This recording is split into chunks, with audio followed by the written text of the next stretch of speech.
तर आपण यंदा या ठिबकवर आपण नवीन आणलेलं आहे आणि याच्यावर आपण आता ही ऊसाची लागवड आपण केलेली आहे. या ऊसाला आता 1 महिना झालेला आहे. तर तुम्हाला याच्यात दिसत असेल शेजारी बघा आपली ही बिगर सरी पाडता आपण न सरी पाडता आपण डायरेक्ट रोटा मारून याच्यामध्ये ठिबक आतरून आणि ठिबकचं अंतर घेऊन ठिबकवर आपण ऊस लावलेला आहे. तर याच्यामध्ये तुम्ही मध्ये बघा, मध्ये काय दिसतं तुम्हाला, सारे ढेकळेच आहेत. म्हणजे एवढे ढेकळे येतं का आपल्याला चालता येत नाही याच्यात. आणखीन पण मोठा मोठा ढेकळे ते त्याच्यात आपल्याला आणखीन पण चालता येत नाही म्हणावं असं. आणि इथं बघा तुम्ही ठिबकचा फायदा. आपण जे ड्रिपर असतं आपण हे ठिबकचं याचं अंतर आहे जवळपास 18 इंच, म्हणजे किती दीड फुटाचं अंतर आहे याच्यामध्ये. काही ठिकाणी 15-16 इंच असं 18 इंचच्या आतमध्ये याचं अंतर आहे ड्रिपचं. तर त्याच्यावर आपण एक डोळा पद्धतीने आपण हे जे ऊस आहे ह्याची कांडी आपण किंवा टिपरू आपण या जिथं जिथं ठिबक होतं त्या ठिकाणी आपण दाबलेलं आहे. तर त्याच्यामध्ये तुम्ही बघा आता याच्या भोवतालीच एवढ्या जाग्यातच एवढं जे सर्कल आहे एवढ्या जागेमध्ये याचं पाणी आहे. बाकी घरी तर बघा तुम्ही सरीमध्ये 5 फुटी मध्ये सरी आहे. म्हणजे सरी नाही म्हणतात, पण अंतर आहे भाई ह्या त्या ड्रिपचं अंतर आहे.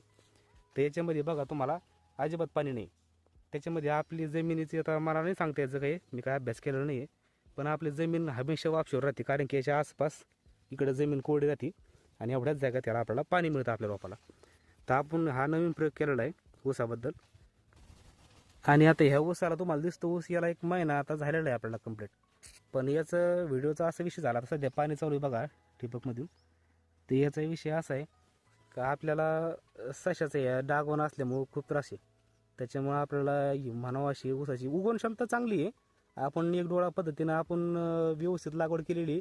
आपले जेवढे आपण एक डोळा पद्धतीने कांड्या लावलेल्यात त्याची उगवण क्षमता ही भरपूर झालेली होती.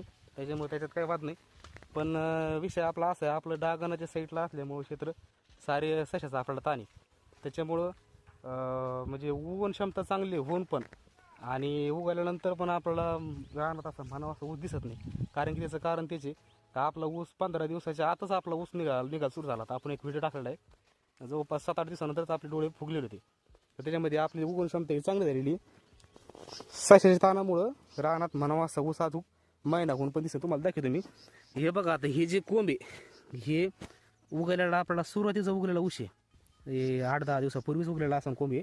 पण हे बघा तुम्ही खाल्लेलं आहे हे कोंब, हे परत उगलेलं आहे. आणि याच्यानंतर हे बघा याच्यामधून फुटवे निघलेले, कारण की त्याला महिना झालेला आहे ऊसाला.